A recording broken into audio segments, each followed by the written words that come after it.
तो जैसे पाइथन में डिक्शनरी होती है, वैसे ही हमारे पास सी प्लस प्लस में मैप होता है। मैप क्या करता है, की वैल्यू स्टोर जैसे पाइथन में करते हैं कि यहाँ पर हम की डालते हैं, फिर उसकी वैल्यू यहाँ पर होती है, कुछ ऐसे होता है। सी प्लस प्लस में क्या होगा कि हमारी की यहाँ पर होगी, उसकी वैल्यू हम यहाँ पर डालेंगे, और इसी चीज़ को हम बस मैप बोल देते हैं या फिर अनऑर्डर्ड मैप बोल देते हैं। तो काम सेम ही करता फर्क है। क्या है इसमें और इसमें? तो हम लोग कर्ली ब्रेस से लिखते हैं, हमारे स्विफ्ट में भी ऐसा ही होता है ना? अच्छा। तो हाँ, तो मतलब ऐसे होता है। तो इसमें ये होता है कि मतलब बड़ा ब्रैकेट होता है और वैल्यू होती है, तो बड़ा यहाँ पे वैल्यू तो प्रिंट। नहीं, मतलब ये देखने के लिए ही है। अच्छा, ओके। हम्म, क्योंकि उसमें हम लोग प्रिंट करवाते हैं ना, जब iOS में बात कर रहे हैं, हम्म। तो भी ऐसे ही आता है ब्रैकेट वाले, मतलब उसको हाँ, उसमें शायद ये ब्रैकेट्स जो है, खाली वाला। ये डिक्शनरी को दिखाता है, इसलिए शायद ऐसे प्रिंट, क्योंकि डिक्शनरी में ही यस। स्टोर रहता है पाइथन में। तो हम्म। इसमें डिक्शनरी में नहीं रहता, ये कहीं पे ऐसे कोई वैल्यू बनती है हमारी की, उसके पास ये वैल्यू स्टोर होती है। तो ये सब एक ही डिक्शनरी से में नहीं होती, कहीं भी पड़े रहते हैं। हम्म। तो इसमें ज़्यादा कुछ अभी इम्प्लीमेंटेशन का हम देख नहीं रहे, क्योंकि ये इम्प्लीमेंट मैप जो इम्प्लीमेंट होता है, ये एडवांस एल्गोरिदम से होता है, जैसे रेड ब्लैक ट्री, और सेम अनऑर्डर्ड मैप में भी थोड़े थोड़े एडवांस मैथ के आते हैं। तो ये हम इम्प्लीमेंटेशन इसकी बाद में देखेंगे। अभी सिर्फ ओके। हमें इसको यूज़ कैसे करना है सिंटैक्स वाइज वो देखना है, और क्या हम्म। करता क्या है। हम्म। तो सबसे पहले हम मैप का देख लेते हैं। तो मैप के लिए सबसे पहले हम यहाँ पे इंक्लूड कर लेंगे मैप, हेडर फाइल मैप ही आएगी। और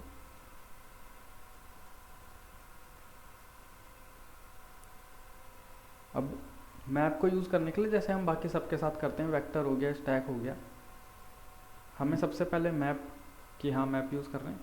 अब की और वैल्यू दोनों का डाटा टाइप हमें यहाँ पर डिफाइन करना पड़ेगा।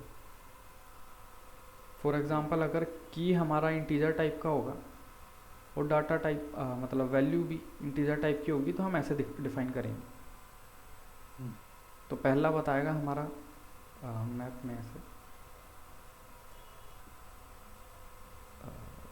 ये की बताएगा, फिर दूसरा वैल्यू, उनके डाटा हम्म। टाइप, फिर यहाँ पर हम उसका नेम दे देंगे। तो अभी के ओके। लिए मैं एमपी ले लेता हूँ। तो ये हमारा नॉर्मल। तो मतलब मैप हाँ, लिखते हैं तो ये बाय डिफॉल्ट अनऑर्डर्ड मैप होता है, तो बाय डिफॉल्ट। नहीं, बाय डिफ़ॉल्ट वो ऑर्डर्ड होता है, तो उसी को हम नॉर्मल मैप बाय बोलते हैं। Okay, okay. हम्म। ऑर्डर में ऐसा होता है कि वो ऑर्डर ऑर्डर्ड होता है। हाँ, वो ऑर्डर में लगा ऑर्डर रहता है। क्या, हम्म, की के अकॉर्डिंगली ऑर्डर होता है? हाँ, वो की के अकॉर्डिंग होता है, सब कुछ की के अकॉर्डिंग होगा, यहाँ वैल्यू तो बस उस की के ऊपर रखी हुई है ऐसे कुछ। डिपेंड करती है, ठीक है। हम्म, और मतलब असेंडिंग ऑर्डर में होगा, तो जैसे कुछ भी होगा ना, ए बी हाँ। सी डी हम्म, की का, तो वो ए हम्म, बी सी डी के मतलब मुताबिक ऑर्डर होगा, हाँ राइट? हाँ, बाय डिफ़ॉल्ट सारा सॉर्टिंग या ऑर्डरिंग असेंडिंग ऑर्डर ही है पूरी सी प्लस प्लस में हर ठीक। किसी को। ओके। देख भी लेते हैं अभी। तो ये तो अभी हमने बस डिक्लेयर कर दिया मैप। हम्म। अब इस मैप में हमें कोई की वैल्यू स्टोर करना है। सो एग्ज़ाम्पल हमें 12 पर 5 स्टोर करना है, हम्म। और दूसरा हमने बोला हमें 45 पर 9 स्टोर करना है। तो अब ये दो हमने वैल्यूज़ बना दी, तो ये अंदर कुछ ऐसे होएगी कि जैसे 45 में, मतलब ऐसे ही हो, देखने के लिए, इमेजिन करने के लिए एग्जैक्ट ऐसा ही होगा। हम्म। 45 पे 9, सॉरी, 12 पर 5, तो एग्जैक्ट ऐसे ही होगा। अब पहले तो इसको नॉर्मल प्रिंट करा लेते हैं किसी भी एक को। तो उसके लिए हम सेम एक्सेस करेंगे जैसे एरे को करते हैं। ऐसे। तो अब पहले देखते हैं पता चला के। तो हमने दो वैल्यू ओके। डाली हमारे मैप के अंदर। हम्म। तो 12 की पर 5 स्टोर था, 45 की पर 9 स्टोर था। ओके। अब हमने 12th की प्रिंट करा ली या 12 की प्रिंट करा ली, तो उस पर जो हम्म। वैल्यू स्टोर थी वो हमें मिल गई। हम्म। ये तो हो गया अगर हम सिंगल एक्सेस कर रहे हैं कि हमें की पता है और हम उस की पर क्या है वैल्यू वो देख रहे हैं ऐसे। पर अगर हम्म। हमें की नहीं पता या हमें सारे मैप की सारे की पर आइटरेट करना है और उनकी वैल्यू देखना है, तो हम फिर इसको आइटरेट करके कर सकते हैं। मतलब जैसे अगर कोई पॉइंटर होता है फॉर लूप में तो हम आई प्लस प्लस करते हैं हम्म। फॉर लूप में, ताकि ये इंडेक्स बढ़ता है आगे। आई प्लस प्लस हम यहाँ भी कर सकते हैं, लेकिन हमको लिमिट नहीं पता कि कहाँ तक करना है।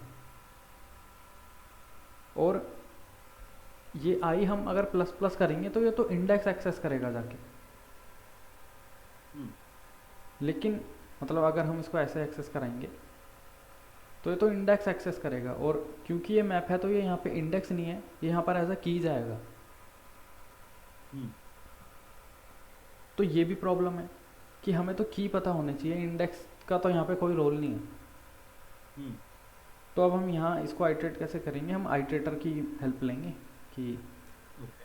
For auto I T. Okay. तो ये जो कोलन होता है ये आइटरेटर होता है। तो अब हम हम्म। जो भी आगे डाटा टाइप या जो भी हम डाटा स्ट्रक्चर देंगे उसके ऊपर ये आइटरेटर अपने आप आइटरेट करेगा। हम्म। तब अगर मैंने यहाँ पे मैप दे दिया ऐसे, तो ये इस मैप के ऊपर ये एमपी, इस एमपी मैप के ऊपर ये आईटी आइटरेट करेगा एक एक करके। हम्म। और अब मैप के अंदर क्या स्टोर है, मैप के अंदर तो की और वैल्यू स्टोर है। तो ये आईटी उस की और वैल्यू दोनों को एक मतलब जब आइटरेट करेगा तो अंदर ऐसे स्टोर होता है ऐसा पेयर मैप में। ओके। तो जो हमारा आईटी है,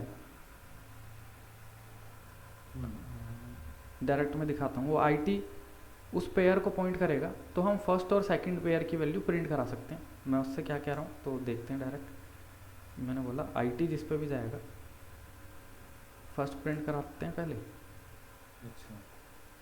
आईटी डॉट सेकेंड, और अब इसको प्रिंट कराते हैं, इसको हटा देते हैं।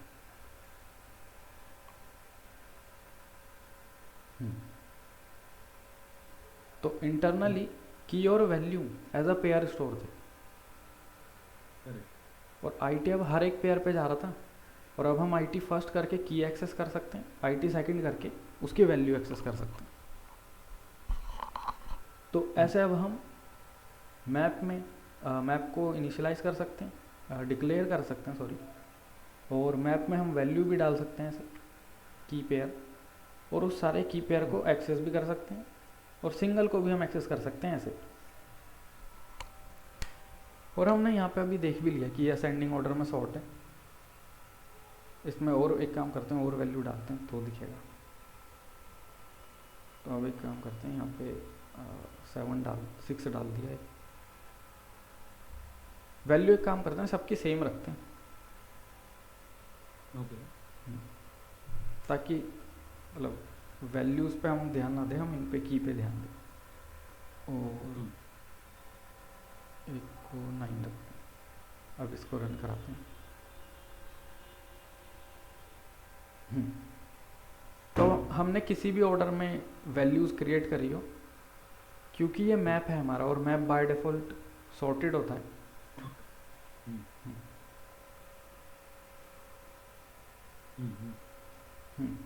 लेकिन इसलिए वो अच्छे में हाँ सॉर्टेड बेस्ड ऑन की के ऊपर सॉर्टिंग डिपेंड करती है, तो की के हिसाब से सॉर्टेड है। हाँ मैंने मतलब लिख दिया, आपको समझ आ गया होगा है ना, मेरे पता नहीं क्या लिख दिया। Yes yes yes. तो ये की के अकॉर्डिंग सॉर्ट रहता है हमारा इंटरनली। और अब क्योंकि जब भी हम कोई नई वैल्यू मैप में इंसर्ट करते हैं, जैसे हमने ये करा, कोई भी क्रिएट करते हैं की वैल्यू, तो हमें इसको बाकी सारी वैल्यूज़ के अकॉर्डिंग सही जगह पर प्लेस करना पड़ता है। तो वो क्योंकि हमें प्लेस करना पड़ता है सही जगह, क्योंकि हमें एक सॉर्टेड ऑर्डर मेंटेन करना है, तो मैप के अंदर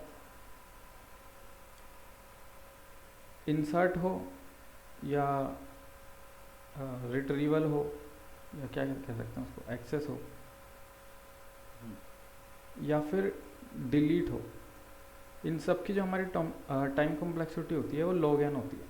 अब ये log n कैसे होती है, ये जब हम बाइनरी सर्च करेंगे अभी एरे में कुछ टाइम में ही, तो क्लियर हो जाएगा कि ये log n क्यों होती है। पर अभी के लिए इतना समझो कि log n होती है क्योंकि हमें ऑर्डर मेंटेन करना है। तो जब हम इंसर्ट करेंगे तो बाकी सब जो वैल्यूज़ ऑलरेडी पड़ी है उनके बीच में कहीं डालना पड़ेगा, तो log n वहाँ पे लग गई। अब जब हमें एक्सेस करना है तो एक्सेस भी हमें, हाँ पहले डिलीट पे आते हैं। अगर हमें डिलीट करना है तो डिलीट करने के बाद बाकी सबको फिर से सही जगह पर ही रहने चाहिए वो मैनेज के लिए भी log n करना पड़ेगा। एक्सेस का भी देखते हैं, एक्सेस का देखते हैं अभी फ़िलहाल इतना मैप का इतना ही।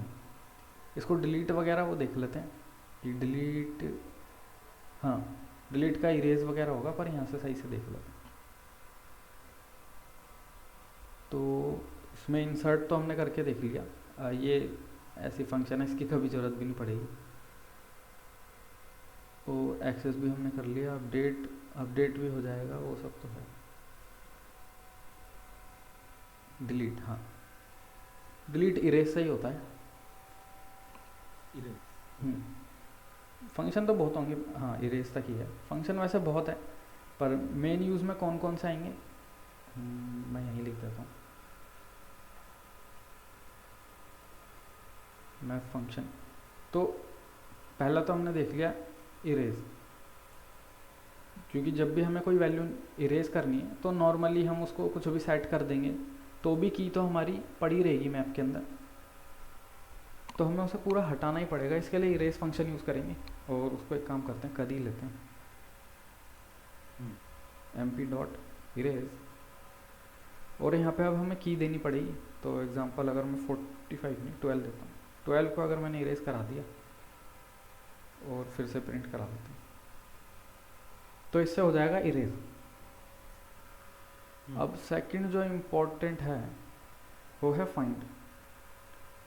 फाइंड क्यों इम्पोर्टेंट है, क्योंकि अगर एग्जांपल यहाँ पर, एग्जांपल ही नहीं, यहाँ पर हमने 4 वैल्यू क्रिएट करी है, 4 कीज़, पर अगर हम कोई दूसरी की सर्च करना चाहते हैं, एग्जांपल 15 की क्या वो प्रेजेंट है या नहीं, तो हम उसको ऐसे भी कर सकते हैं कि मैं यहाँ पे नॉर्मली कह दूँ कि mp15, और अगर ये नहीं होगी तो ये हमें 0 मिलेगा, अदरवाइज वैल्यू जो हमने सेट करी होगी वो मिलेगी। पर अब इसमें पहली बात हो सकता है हमारी उसकी वैल्यू खुद 0 ही सेट हो, तो हम कंफ्यूज हो जाएंगे कि ये एग्जिस्ट नहीं है, उसकी वैल्यू 0 मिली है, या हमने इसको 0 सेट करा था वो वैल्यू। और सेकंड, जब हम किसी की को एक्सेस करते हैं जो प्रेजेंट नहीं होती, तो मैप उसको 0 असाइन करके क्रिएट कर देता है। तो यहाँ पर हमने 15 बनाई नहीं है तो यहाँ पर कुछ नहीं करते, पर अब क्योंकि ये कंडीशन चेक होगी तो मैप 15 की फाइंड करेगा, उसको मिलेगी नहीं, और वो उसको 0 से स्टार्ट कर देगा, मतलब क्रिएट कर देगा। तो हम जब ये फॉर लूप प्रिंट करेंगे तो हमें मैप 15 भी मिलना चाहिए। तो देखते हैं एक बार इसे। अच्छा अच्छा, 2 बार मिला हमें। हाँ वो हमने इरेज भी करा। हाँ इरेज, राइट। तो पहला इतना मिला जिसमें 15 क्रिएट हो गया, वो एग्जिस्ट नहीं था, हमने बस चेक करा, तो क्योंकि एग्जिस्ट नहीं था उसने नया बना दिया। अब हमने फिर, हाँ वो क्रिएट कर देता है, मतलब जो भी प्रेजेंट नहीं है और हम चेक कर रहे हैं वो क्रिएट ही कर देता है नया। अब उसके बाद हमने इरेज करा 12 को, तो 12 इरेज हो गया और हमें इतना मिल गया। तो ये है मैप, इससे ज़्यादा तो और कोई फंक्शन यूज़ आता नहीं है। हम क्या करेंगे, अब कोई हमें की अगर फाइंड करनी है तो हम उसको डायरेक्ट ऐसे करेंगे कि सबसे पहले जो मैप है उसका नाम फाइंड, और अब यहाँ पर जो भी की है एग्जांपल 45 कि अगर 0 है तो यहाँ पे प्रिंट करा दो।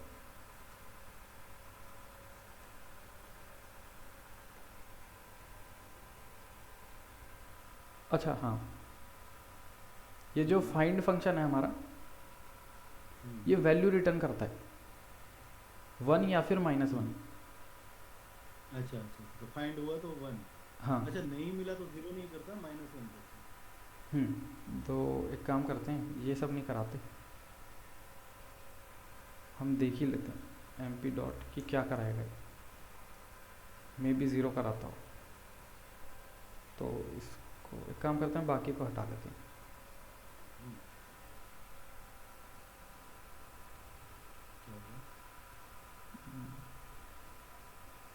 एम पी डॉट फाइंड,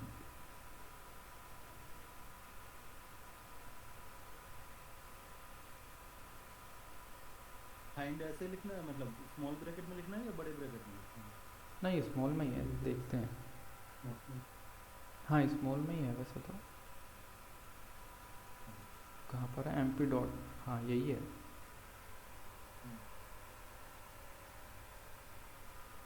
इसने क्या बोला है, यूज टू चेक। अच्छा हाँ, सॉरी फाइंड यूज़ मत करना, मतलब जितना हो सके कम ही यूज़ करना। अगर आपको डायरेक्ट उसका आइटरेटर चाहिए तो फाइंड भी होता है।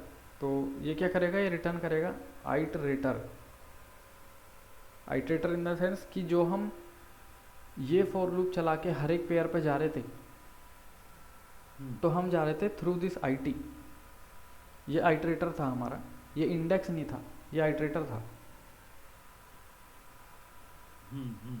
तो यहाँ पर हमें वो ही आइटरेटर मिल रहा है, और क्योंकि वो आइटरेटर एक एड्रेस होता है, मतलब एड्रेस स्टोर करता है, तो वो यहाँ प्रिंट नहीं हो पा रहा, क्योंकि एड्रेस ऐसे नॉर्मली प्रिंट नहीं कर रहा। तो फाइंड की जगह हम यूज़ करेंगे काउंट।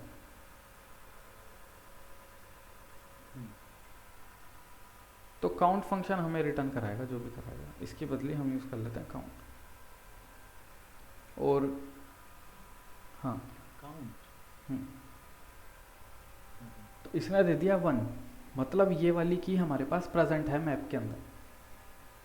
कोई और की डालो, हाँ 145 या जैसा तो 0 देगा। हाँ ये 0 देगा, क्योंकि ये तो नाम मतलब काउंट है, काउंट कर देगा सिंपल। और अब ये ऐसे नहीं कि काउंट है तो ये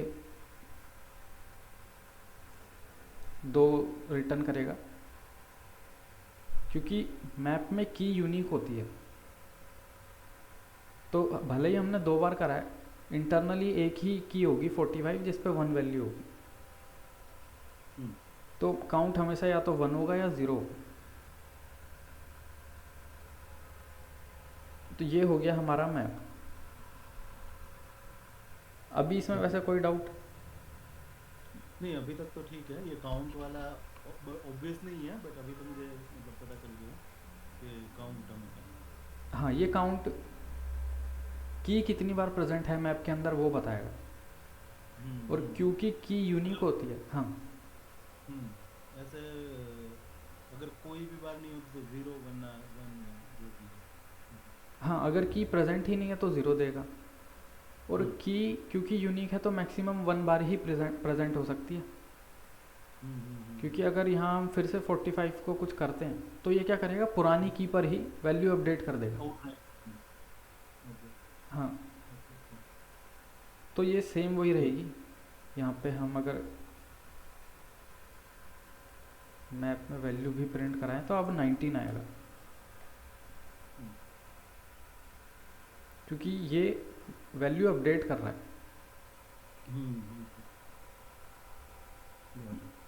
तो ये मैप हो। नहीं मैं सोच रहा हूँ एक्सेस इंसर्ट और डिलीट। तो हमें फाइंड करना है, इंसर्ट करना है, डिलीट करना है, ये मतलब नॉर्मली होता है right? हाँ, नॉर्मली यही फंक्शन यूज़ होंगे फिर इससे। अलग अलग ऐसे भी होता है, जैसे मतलब हम लोग काम करते हैं ना, तो ढूंढते हैं कि भाई की है कि नहीं, राइट? फिर हम्म, वैल्यू भी ढूंढते हैं, मेरे पास ये वैल्यू है कि नहीं, वो लोग हम लोग मतलब करेंगे तब आएगा शायद, बट नहीं। वैल्यू से हम फाइंड नहीं कर पाएंगे, हमें की से ही फाइंड करना पड़ेगा हमेशा। ओके। मतलब कैसे, मैं समझा नहीं कि की वैल्यू फाइंड करनी है हमें। नहीं, जैसे मतलब मुझे ऐसा हो कि वैल्यू है वो 0 1 2 है, राइट? 0 है 1 2 या जो भी है, राइट? हम्म। और कोई भी नंबर आता है तो एग्जांपल ये है कि भाई मेरे इसमें कितनी बार आता है, ठीक है ना? तो मैं हम्म। क्या करता हूँ कि मैप ले लेता हूँ, फिर उसमें डाल देता हूँ कि भाई 0 कितनी बार आया, 1 कितनी बार आया, 2 कितनी बार आया, राइट? हम्म। तो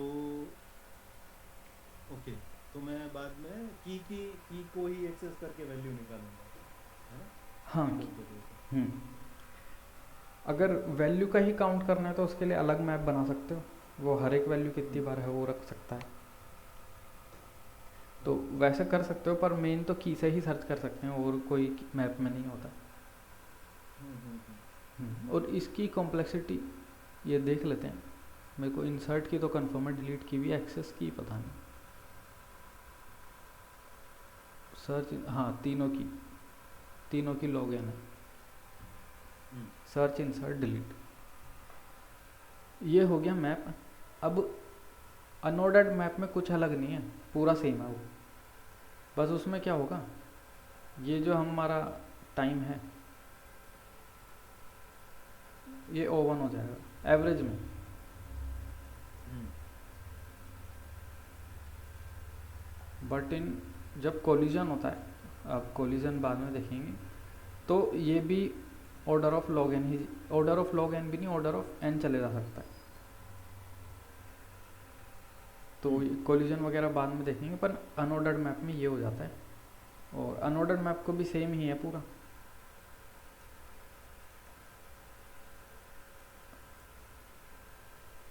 अनऑर्डर्ड मैप, तो पहला जो डिफरेंस हो गया इससे और अनऑर्डर्ड मैप में, वो हो गया इसका एक्सेस टाइम, या जो भी इसकी टाइम कॉम्प्लेक्सिटी है। सेकंड ये हो गया कि ये अनसॉर्टेड होता है। हम्म। नाम में ही पता लग रहा है कि, इसका हम्म। काम करता हूँ, इसको हटा देता हूँ। हाँ, नाम में ही पता लग रहा है कि ये वाला ऑर्डर्ड में नहीं है, जैसे मर्जी पड़ा हुआ है अंदर। हम्म। तो बाकी सब सेम है। तो यहाँ पे एक काम करते हैं, अनऑर्डर्ड मैप बनाते हैं, और इसमें एक काम करते हैं, जो हम की रखेंगे उसको स्ट्रिंग बना लेते हैं, वैल्यू को इंटीजर कर लेते हैं। हम्म। और स्ट्रिंग भी हमें शायद लेनी पड़ेगी।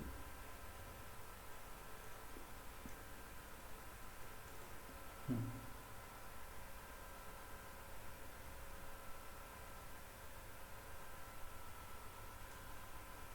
और अब यहाँ पर सेम अनऑर्डर्ड मैप में हम कुछ वैल्यू दे देते हैं, तो क्योंकि ये स्ट्रिंग है तो हम्म।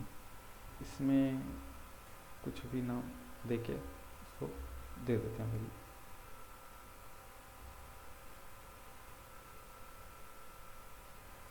ओके। हम्म।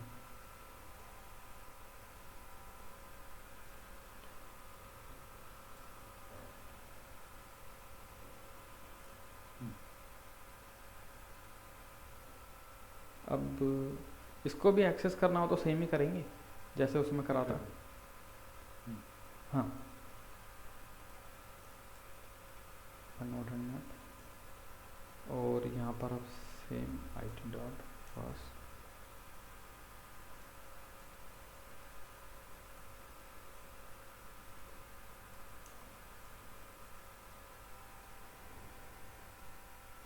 तो क्योंकि ये अनऑर्डर्ड है तो ये किसी भी ऑर्डर में मिल गया अब हमें।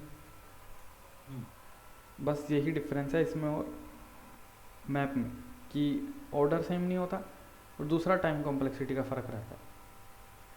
पर टाइम राइट, राइट। कॉम्प्लेक्सिटी का बड़ा फ़र्क है, क्योंकि अनऑर्डर्ड मैप में क्या है, एवरेज में O1 रहता है, पर अगर कोलिजन हो गया मतलब वर्स्ट केस में ये ON चले जाता है।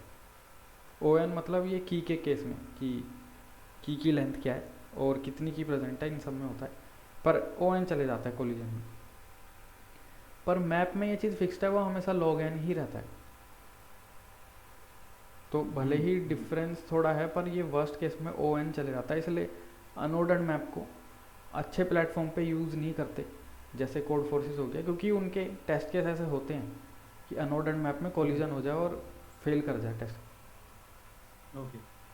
ये चीज़ है बस इसमें एक ध्यान रखने की। अब मतलब हम हाँ केस क्या है, हम लोग ज़्यादातर मैप ही यूज़ करेंगे ऐसा ना? हाँ, मैप यूज़ करना है। अगर जैसे इंटरव्यूअर अगर बोल दे कि log n भी नहीं चाहिए, कॉम्प्लेक्सिटी है और कम करनी है, तो उसके बदले अनऑर्डर्ड मैप यूज़ कर लो, इंटरव्यू में तो चल जाता। अगर कोई बेसिकली अगर कोई स्पेसिफिकली बोले कि भाई अनऑर्डर यूज़ करो कोई, बाकी तो फंक्शनैलिटी मतलब दोनों सेम ही देता है, राइट? लेकिन इसमें हमें ज़्यादा अच्छा मिलता है, जैसे ऑर्डर्ड है तो एक तो ऑर्डर भी मिल जाएगा हमें, हाँ और टाइम कॉम्प्लेक्सिटी भी कम हो जाएगी, राइट? तो फिर ये तो फिर अनऑर्डर्ड मैप का फ़ायदा क्या है, मतलब कुछ है क्या ऐसे? हाँ, क्योंकि कोलिजन भी हमेशा नहीं होता, मतलब इसके भी कुछ केस होते हैं। तो अगर वो केस नहीं हो रहे तो हम अनऑर्डर्ड यूज़ कर सकते हैं, क्योंकि log n से भी अगर टाइम कॉम्प्लेक्सिटी कम हो रही है वो भी काफ़ी अच्छा है। तो बस टाइम कॉम्प्लेक्सिटी डिफरेंस में, और मे भी हो सकता है हमको चाहिए ही नहीं सॉर्टेड में, मतलब डाटा किसी भी ऑर्डर में पड़ा हो, हमें फ़र्क नहीं पड़ता, तो मैप यूज़ करने का फिर कोई सेंस नहीं है।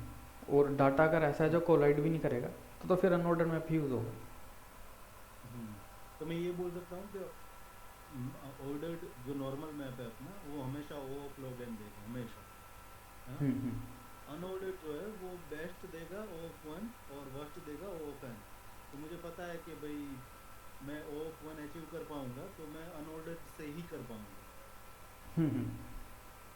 है ना? हाँ तो मतलब O ऑफ 1 कभी भी मैं मैप से कर ही नहीं पाऊंगा, क्योंकि जब भी मैं कुछ भी करूंगा उसमें वो log n हो ही जाएगा। हाँ, उसकी तो कॉम्प्लेक्सिटी हाई log। अच्छा, समझा। हाँ, अनऑर्डर्ड मैप O1 रहता है, पर वर्स्ट केस में ON भी दे सकता है। बस यही फ़र्क है इन दोनों में। अब इसका यूज़ काफ़ी जगह हो सकता है, जैसे एक छोटा सा क्वेश्चन करके देखते हैं। क्वेश्चन अगर मिल जाए तो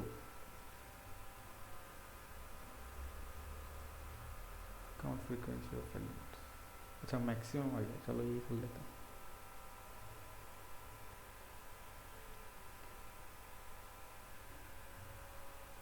ये मैंने समझ,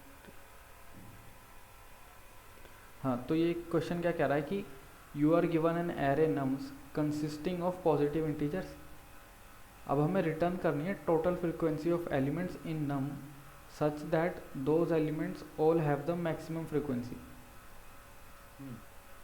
the frequency of an element is the number of occurrence. So वो सारे एलिमेंट रिटर्न करने हैं जिनकी फ्रीक्वेंसी मैक्सिमम है। नहीं, क्या करना है, return total frequency of elements in num such that those elements all have the maximum frequency. तो element 1 2 have a frequency of 2 which is the maximum, so the number of elements in the array।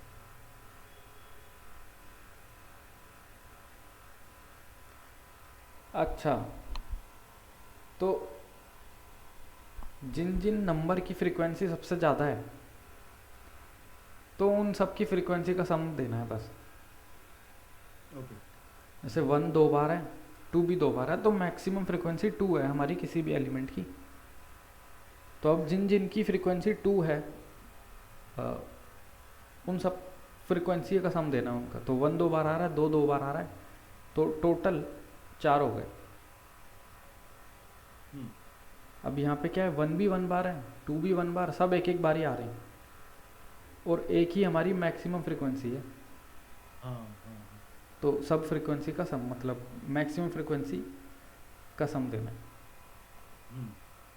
तो सबसे पहले तो एक काम करते हैं, हर एक एलिमेंट कितनी बार आ रहा है वो स्टोर कर लेते हैं। तो अब यहाँ पे मैप का यूज़ करते हैं। नंबर ऑफ कीज रिटर्न कर देंगे शायद। नहीं, number of keys into frequency करना पड़ेगा, मैक्सिमम फ्रीक्वेंसी। नहीं, मैं बोलूँगा कि भाई एक है कितनी बार आता है, तो मैं एक को की ले लूँगा, ठीक है ना। और जब भी एक आएगा तो काउंट बढ़ाता जाऊँगा। नहीं, इसमें देखो, जैसे इसमें 1 आया 2 बार, 2 भी आया 2 बार, 3 आया 1 बार और 4 भी आया 1 बार। अब किसी भी नंबर की मैक्सिमम फ्रीक्वेंसी इसमें कितनी आ रही है? इसमें 2 आ रही है। 2 आ रही है। तो कौन कौन से एलिमेंट्स अब जिनकी फ्रीक्वेंसी 2 है? एक तो 1 है और 2 है। तो बस हमें अब दोनों का वो जो 2 2 आया उनका सम देना है 4। तो क्वेश्चन इन्होंने थोड़ा वर्डिंग अलग अजीब सी करी है, पर नहीं, वो एग्जांपल से थोड़ा अच्छा क्लियरिटी आ रहा है इसमें भी। हाँ इसमें लिखा है कि एलिमेंट 1 और 2 जो है उसका 2 फ्रीक्वेंसी है, तो मैक्सिमम फ्रीक्वेंसी 4 है उसका। हाँ। सबसे पहले तो यही करते हैं, हर एक एलिमेंट की फ्रीक्वेंसी कितनी है वो निकाल लेते हैं। मेन क्वेश्चन बाद में, पहले हम छोटा सा तो और एक आता है जैसे 2 यहाँ पे 3 बार होता है ना, और एक है जो 2 बार ही होता है, राइट। तो हम लोग 3 रिटर्न, हाँ, फिर 3 रिटर्न होता है। पर अगर एक और दो दोनों 3 3 बार होते तो फिर 6 रिटर्न, हाँ, फिर 6 कर देते। तो पहले तो यही करते हैं, सारे नंबर की फ्रीक्वेंसी कितनी है वो निकाल लेते हैं। राइट। तो उसके लिए हम जो हमारा नम सारे गिवन है उसके ऊपर आइटरेट कर लेते हैं।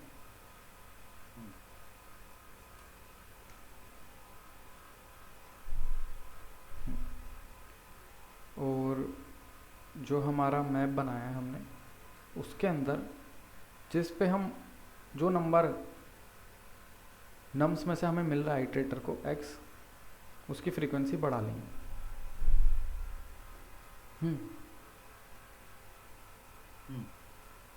x जा रहा है हर एक नंबर के ऊपर नम्स में जो है, और हम उस हर एक नंबर को एज अ की लेके उस पे जो वैल्यू है उसे बढ़ा देते हैं। तो इतने से ही हमें हर एक नंबर की फ्रीक्वेंसी मिल जाएगी। तो पहले वो देख लेते हैं। तो अब एक इसको ऐसे करते हैं, अब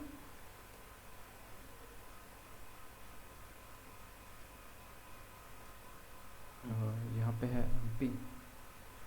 तो अब हमें मतलब बाद में फर्स्ट सेकंड करने की ज़रूरत नहीं है, हमने पहले ही उसको डिकंस्ट्रक्ट करके की वैल्यू में ले लिया है, वेरिएबल में। तो इसको मैं x और y भी कह सकता हूँ। तो x y में ले लिया। तो अब यहाँ पे जो x है उसकी फ्रीक्वेंसी कितनी है वो हमें मिल जाएगी y। यहाँ पे हम अभी रिटर्न कर देते हैं सीधे।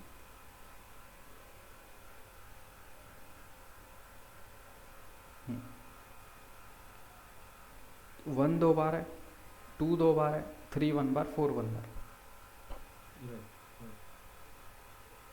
इसमें सब एक एक बारी है। अब हमें क्या करना है कि जो ये मैक्सिमम फ्रीक्वेंसी है इनका सम चाहिए बस। तो अब हम क्या करेंगे, मैक्सिमम तो हम फाइंड कर सकते हैं, सारी फ्रीक्वेंसी की हर एक वैल्यू पे जाके मैक्सिमम फाइंड कर लेंगे। तो हमें मैक्सिमम फ्रीक्वेंसी का काउंट मिल जाएगा, कितनी किसी भी नंबर की मैक्सिमम फ्रीक्वेंसी क्या है। तो पहले वो भी निकाल लेते हैं, इसको 0 बोल देते हैं। और अब यहाँ पे हम बोलेंगे मैक्स जो होगा वो मैक्सिमम ऑफ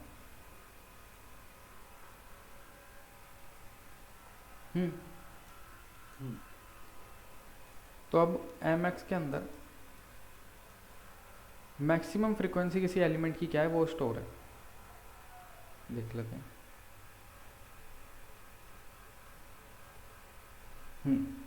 तो इधर 2, क्योंकि 1 और 2 मतलब जो मैक्सिमम फ्रिक्वेंसी है 2 है। ओके इधर 1। अब हमें क्या करना है, जो हमें जो मैक्स हाँ हमें मतलब हम एक हर एक की पे जाएंगे और देखेंगे कि उसकी जो वैल्यू है is equal to m x है। अगर है तो हम लोग एक वेरिएबल में ऐड करवाते जाएंगे। हाँ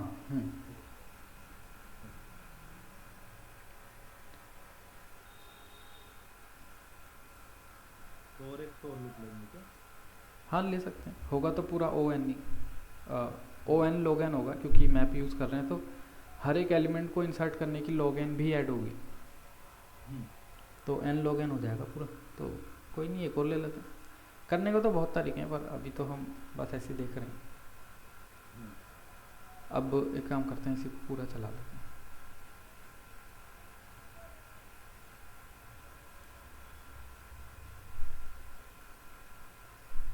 यहाँ बस अब नॉर्मल चेक कर लेते हैं कि अगर हमारा y मैक्स के बराबर है तो एक काम करते हैं, यहाँ पे एक आंसर रख लेते हैं 0। और जब भी किसी की फ्रीक्वेंसी मैक्स फ्रीक्वेंसी के बराबर है तो हमें प्लस करना है इसमें। इसको एक काम करते हैं, इसको आंसर को अभी हम सिर्फ काउंट कर रहे हैं कि कितने ऐसे एलिमेंट हैं जो मैक्स फ्रीक्वेंसी वाले हैं। तो अब क्या होगा, जब हमें ऐसे काउंट मिल गया, आंसर क्या कर रहा है, अभी काउंट स्टोर कर रहा है कितने एलिमेंट है जिनमें मैक्स फ्रीक्वेंसी है। जैसे इस केस में क्या होगा, 1 और 2 ही ऐसे हैं जिनके पास मैक्सिमम फ्रीक्वेंसी है, तो हमारा आंसर यहाँ पे 2 हो जाएगा। अब हम क्या करेंगे, इसको सिंपल मल्टीप्लाई कर देंगे।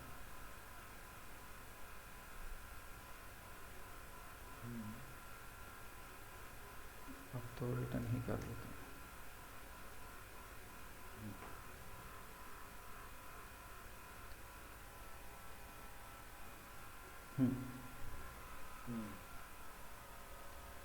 तो क्वेश्चन में कुछ नहीं था, क्वेश्चन में एक ही पार्ट था, वो ये कि हर एक एलिमेंट की फ्रीक्वेंसी निकालनी थी बस हमें।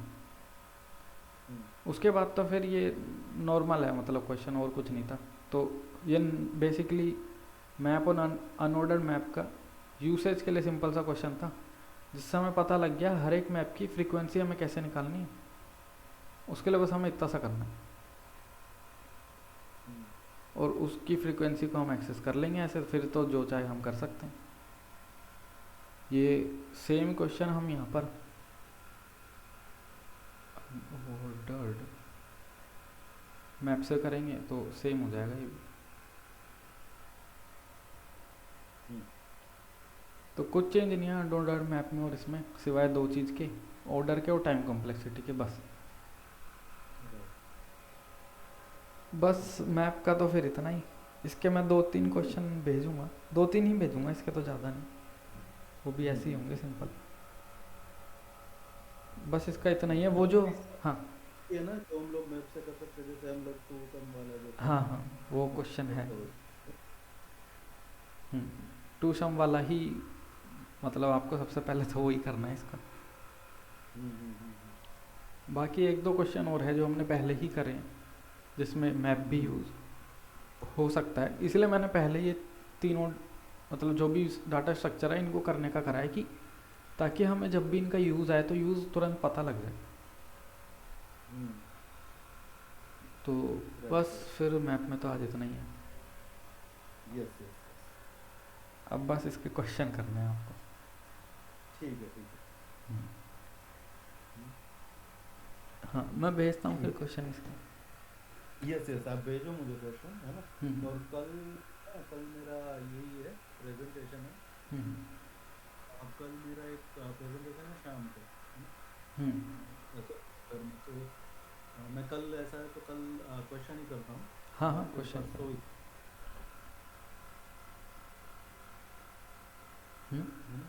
हाँ परसों ही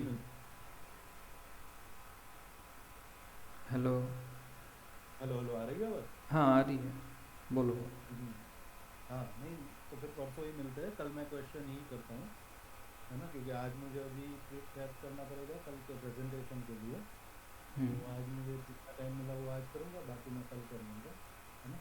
हम्म। तो क्वेश्चन आप भेज दो।